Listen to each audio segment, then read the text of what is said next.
नमस्कार जी, मैं हूं संदीप हरियाणा। आप देख रहे हैं लोकल एक्सप्रेस। लोकल एक्सप्रेस में आपका एक बार आज फिर से स्वागत है। आज हम बात करेंगे दनौदा गांव की वो बेटियां जिन्होंने अपने गांव का नाम एक उच्च पद पर ले जाने के लिए एक मेहनत की है। उनसे हम रूबरू होंगे। दनौदा गांव का नाम वैसे तो आप सुनते ही आए होंगे, कभी संगीत में तो कभी खेल में। आज हम उन लड़कियों से जो गांव की बेटियां हैं इनसे रूबरू होंगे। लोकल एक्सप्रेस में आपका सभी जो दनौदा गांव की बेटियां हैं जिन्होंने अपना एक मेहनत करके गांव का नाम चमकाने का काम किया है, आपने खुद अपनी पहचान बनाने का काम किया है। तो हम आपसे आज एक क्वेश्चन करेंगे, एक ही नहीं बल्कि बहुत ज़्यादा क्वेश्चन करेंगे। आपसे पूछेंगे कि लॉकडाउन के चलते आपको क्या क्या समस्या आ रही है। पहले तो आपका स्वागत है लोकल एक्सप्रेस 24 न्यूज में। Thank you sir. मैं शिल्पा सर इसी गांव की बेटी हूँ सर। लॉकडाउन में सर ये है हमारी प्रैक्टिस मतलब इतने अच्छे स्तर से नहीं हो पा रही, मतलब जो होनी चाहिए। मेरा टारगेट था मतलब ओलंपिक का। अभी मतलब मैं हैंडबॉल करती थी, अभी मैंने जावलिन स्टार्ट किया है, तो उसके लिए मतलब मैंने ओलंपिक के लिए जावलिन गेम चेंज किया है। तो अभी तो जैसे प्रैक्टिस करते हैं तो इतना हो नहीं पा रहा। जैसे जिम की सुविधा है उसमें हम कर नहीं सकते, सोशल डिस्टेंस का मतलब वो भी पालन भी करना पड़ता है। तो मतलब लॉकडाउन में वो चीज़ हो नहीं पा रही सर, प्रैक्टिस नहीं हो पा रही इतने अच्छे से।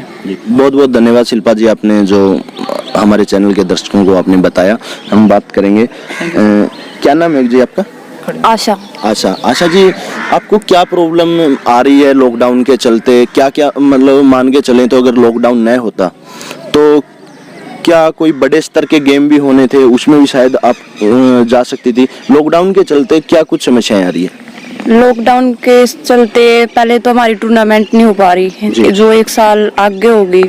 जैसे नेशनल गेम होने थे अब सितंबर में, वो नहीं हो रहे। और भी बहुत सारी टूर्नामेंट है जो हो नहीं रही, जो नेक्स्ट ईयर होगी।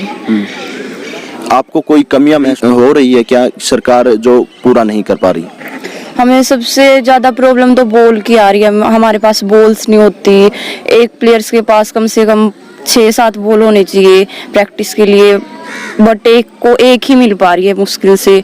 तो हमें सबसे ज़्यादा तो बॉल प्रॉब्लम आ रही है जो सरकार नहीं दे पा रही हमें। सर खुद मतलब किसी की हेल्प से लेते हैं या बच्चे इकट्ठा करके लेते हैं। कोई डोनेट वगैरह देता है तो या तो उन्हीं पैसे से लाते हैं या फिर आप एक दूसरे की। तो क्या कुछ कमियां आ रही है जो मतलब आपको ग्राउंड पे? और सबसे बड़ी प्रॉब्लम हमारी एकेडमी शुरू हुई थी 1 साल पहले, उसके पैसे आने थे 1-2 लाख रुपए, वो नहीं आए अभी तक। तो पैसे नहीं आएंगे तो सामान कहाँ से आएगा स्पोर्ट्स का, तो वो सबसे बड़ी प्रॉब्लम है। और एक ऊपर से गांव है, गांव के लोग भी इतना स्पोर्ट्स नहीं करते बच्चों को, तो सर ही कर रहे हैं, जहाँ से भी लेके आते हैं कहीं से भी, तो सर ही कर रहे हैं। आशा जी, बहुत बहुत धन्यवाद आपका जो आपने बताया हमें। Thank you. पूनम जी, मैं आपसे पूछना चाहूंगा, जो एक लड़की होती है और लड़की को एक मतलब कितने क्वेश्चनों का सामना करना पड़ता है, एक सिस्टर ने बताया अभी, क्या आपको भी कभी इन्हीं परिस्थितियों से गुजरना पड़ा? हाँ बिल्कुल, हमें भी अनेक परिस्थितियों से गुजरना पड़ा है। हमारी फैमिली ने तो बहुत सपोर्ट किया, लेकिन जो आसपास के लोग हैं नहीं, वो बहुत ज्यादा मजाक करते हैं। ऐसे कि गांव में लोग बहुत सारी बातें बनाते हैं। अगर हम शॉर्ट्स वगैरह डालते हैं तो लड़की कहते हैं लड़कियां हैं ये कैसे पहन सकती हैं, क्योंकि उनकी सोच ही ऐसी है ना, वे सोच ही ऐसी रखते हैं, इसलिए वे अलग अलग तरह की बातें बनाते हैं कि लड़की ऐसी छोटी चीज पहनेगी तो क्या मतलब गलत ही होगा उसके साथ। पूनम जी, बहुत बहुत धन्यवाद आपका। आपने जो बातें कही बहुत एक अच्छी बात कही, उससे एक बात निकल के आती है कि दुनिया इतनी गंदी नहीं है जितनी लोगों की नजर। मोनिका जी, जो ग्राउंड पे जो समस्याएं आ रही हैं लॉकडाउन के चलते, जैसे कि दूसरी प्लेयर है जो उन्होंने भी बताया है, तो आप भी बताइए आपका मतलब क्या कुछ समस्याएं आ रही है जो ग्राउंड पे लोग? हम आपका थैंक यू करना चाहते कि आप हमारे पास आए जी। ग्राउंड पे काफी कमी है, मतलब कि ना तो हमारे पास इतनी बॉल हो पाती है, मतलब कि बहुत कमी है। जो भी हमारे पास इक्विपमेंट है सभी हमारे हैं। और सर भी मतलब कि सर सपोर्ट करते हैं। दीदी सुषमा दीदी जॉब पे है, मोनिका दीदी जॉब पे है इंडियन रेलवे में, वो सपोर्ट करते हैं हमें। और हम जितनी लड़कियां लगभग सभी गोल्ड मेडलिस्ट प्लेयर हैं, और जो ये सभी दीदी हैं ये सभी इंटरनेशनल प्लेयर हैं। और मतलब कि जो भी करते हैं हम सभी करते हैं हमारे खुद के पैसों का, मतलब इसका सरकार से हमको कोई मतलब वो नहीं मिलता।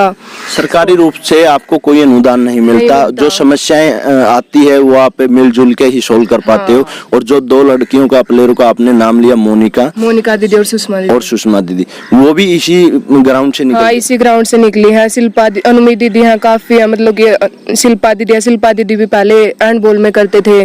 दीदी सुषमा दीदी है वो जॉब पे अब। और मतलब ग्राउंड से हमारा एक घर जैसा रिश्ता बन चुका है। हम दोनों टाइम सुबह शाम दोनों टाइम 2-2 घंटे प्रैक्टिस को देते हैं। और काफी साल हो गए हमको, मतलब कि 4-5 साल से हम इस ग्राउंड से आपसे बात करना चाहूंगा, आपसे पूछना चाहूंगा, जो अरेवा आपका जो होम टाउन है, वहाँ की बजाय आप यहाँ दनौदा गांव में जो मतलब प्रैक्टिस करने की आपके क्या कुछ मन में ख्याल आया? भैया सबसे पहले तो हमारे गांव में खेल की कोई सुविधा नहीं है। वहाँ पे लड़कियों को घर से बाहर निकलने नहीं देते जी। मैंने कई बार अखबारों में दनौदा गांव की लड़कियों की न्यूज़ देखी थी। तो वहाँ से आपको ये लगा कि दनौदा गांव की लड़कियां एक अपने गांव का तो नाम चमकाने का काम कर ही रही हैं, और हरियाणा का भी मतलब एक इंटरनेशनल लेवल पे एक इंडिया का नाम चमकाने का काम भी करे। तो आपको वहाँ से ये लगा कि मैं भी एक प्लेयर बनूं और दनौदा गाँव से ही स्टार्ट करूँ? हाँ भैया।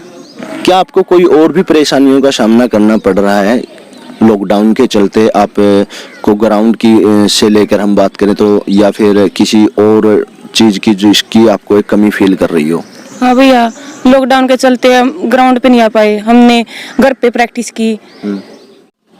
सवीना जी, मैं पूछना चाहूंगा कि अगर जो मान के चलिए हमारे गांव से इंटरनेशनल प्लेयर निकले हैं, तो गांव में वो सुविधा मेरे को कहीं ना कहीं दिखाई नहीं देती कि जो सुविधा होनी चाहिए। पहले तो भैया जो पहले मैं लंदन गई थी, तो पहली बार मैंने गम बॉल देखी थी। तो उससे पहले हम मिट्टी की बॉल तो प्रैक्टिस करा, जो लोकल ग्राउंड हो उस प्रैक्टिस करा। हम सरकार ने चावा है, हैंडबॉल में मेडल आवा है, एशियाड में मेडल आवा है, ओलंपिक में आवा है, लेकिन बच्चे ने वो बॉल तक नहीं दिख दिया जो इंटरनेशनल में ग्राउंड पे यूज हुआ। जो आप इंटरनेशनल खेलने के लिए लंदन गए थे, तब आपको पता चला कि ये भी एक बॉल होती है? पता तो था, लेकिन सुविधा नहीं हुई। और कोई समस्या आपको सिस्टर आती हो ग्राउंड में खेलने के लिए? नहीं सर, ये जैसे और सामान होता है खेलने के लिए, प्रैक्टिस करने के लिए, वही नहीं मिल पाता। बॉल भी जो इनके पैसे आते हैं, हमारे पैसे आते हैं, जैसे 1-1.5 लाख रुपए, उसमें से 4-5 हजार रुपए अलग से निकाल के हम खुद ही बॉल लेके आते हैं। कोई और छोटे बच्चों के लिए भी कोई इतनी सुविधा नहीं है, कोई टी शर्ट कोई अलग से जैसे नर्सरी दी है सरकार ने, लेकिन उसका कुछ फायदा नहीं है, पैसे अकाउंट में आ जाते हैं। कोई कोच गवर्नमेंट एम्प्लॉय आया था, बोल 1 लाख रुपए बोल के गया था, लेकिन यहाँ पे कोई पैसे नहीं आए। अभी तक आपका कोई पैसा नहीं आया? ठीक है, धन्यवाद। मैं साफ गेम मेडलिस्ट हूँ, गोल्ड मेडल आया है मेरा। यहाँ पे गुवाहाटी में मेरे टूर्नामेंट हुए थे, उसमें जैसे मेरा गोल्ड मेडल आया तो उन्होंने जॉब नहीं दी सर मेरे को। मैं इंटरनेशनल प्लेयर खिलाड़ी हूँ, तो मतलब हमारे यहाँ जॉब की कोई सुविधा नहीं मिल रही। मतलब पहले बहुत मिलती थी, अब कोई सुविधा नहीं मिल रही। जॉब मिलनी चाहिए मतलब खिलाड़ियों को, जो खेलता है मतलब उतना टाइम देता है वो ग्राउंड को, और देश के लिए भी टाइम देता है वो, तो उनको मतलब सपोर्ट मिलना चाहिए, जो भी मिलनी चाहिए उनको। भैया सरकार ने अब तो ये कर रखा है, जो पहले मेडल भी लेकर अब टेस्ट भी क्लियर करो, या तो खिलाड़ी खेलेगा या पढ़ेगा, एक काम उसका है। कोई पहले अच्छी वैकेंसी नहीं निकला कर दी भाई, इतना खिलाड़ी नहीं, 3% कोटा, 3% कोटा, 4% कोटा, अब वो कोटा भी निकल गया सर। कोई भैया कोई कोटा नहीं देंगे, कोई सुविधा नहीं है सरकार की तरफ से। जो ये मेडल लेकर आई रही है मेरी सिस्टर है, बड़ी है और है, तो उन्हें डायरेक्ट जॉब मिलनी चाहिए, लेकिन पहले मिल जाकर थी, अब कोई जॉब नहीं मिलती। लास्ट में मैं सभी से एक क्वेश्चन चाहूंगा, जो फिलहाल मौजूदा सरकार है उसको आपके प्रति क्या कुछ करना चाहिए था और उन्होंने क्या नहीं किया? पहले की सरकार की हम तुलना करते हैं, वो कैसी रही है, अब की जो सरकार है वो कैसी है, तो आप बताइए। सर जैसे हमारे जैसे हम नेशनल में पोजीशन लेते हैं सर, हमारे कैश वार्ड आते हैं सर। जैसे पहले बहुत कैश वार्ड आते थे, अब नहीं आते सर। वो हमारे मतलब रुके पड़े हैं सर, वो जो कैश वार्ड है जो भी है 2016 के बाद के कैश वार्ड सब रुके पड़े हैं सर। तो मैं सरकार से ये कहना चाहूंगी सर कि वो अकाउंट हमारे उसमें अकाउंट में पैसे डलवा दीजिए, और इससे हम अपने मतलब ग्राउंड की मतलब उसमें भी सहायता करेंगे। जैसे पैसे आएंगे तो हम बॉल भी देंगे, हमारे ग्राउंड में जो भी इक्विपमेंट की जरूरत पड़ेगी हम सर उसके लिए मतलब हेल्प करेंगे उन पैसों से सर। जो आप कह रहे हैं कि आपके जो पैसे वो सरकार डाल देती है तो वो पैसे आएंगे, आप ग्राउंड में बॉल वगैरह की हेल्प करोगे, वैसे तो ये सरकार का काम है, सरकार को करना चाहिए, लेकिन जो आपका हक बनता है वो भी सरकार नहीं दे रही, और उसमें से भी आप कह रहे हैं कि हम डोनेट करेंगे ग्राउंड के लिए। तो ये देखिए दनौदा गांव की बेटियां जिन्होंने अपना एक इंडिया का नाम चमकाने का काम किया, गांव का ही नहीं, हरियाणा का ही नहीं, एक इंडिया का नाम चमकाने का काम किया है। एक तरफ सरकार कहती है बेटी बचाओ बेटी पढ़ाओ, यहाँ पर देखिए वो एक झूठा नारा देकर ये काम करे, इस बात के सरकार के खोखले दावे यहाँ पर आपको नजर आएंगे। ये बेटियां हैं दनौदा गांव की, इन्होंने बताया कि सरकार एक झूठे वादे कर रही है, जो फिलहाल सरकार को करना चाहिए बेटियों के लिए वो एक नाम का ही एक ढोली पीटने का अपना काम करती है, हकीकत में ग्राउंड लेवल पे ये काम नहीं करती। बहुत बहुत धन्यवाद।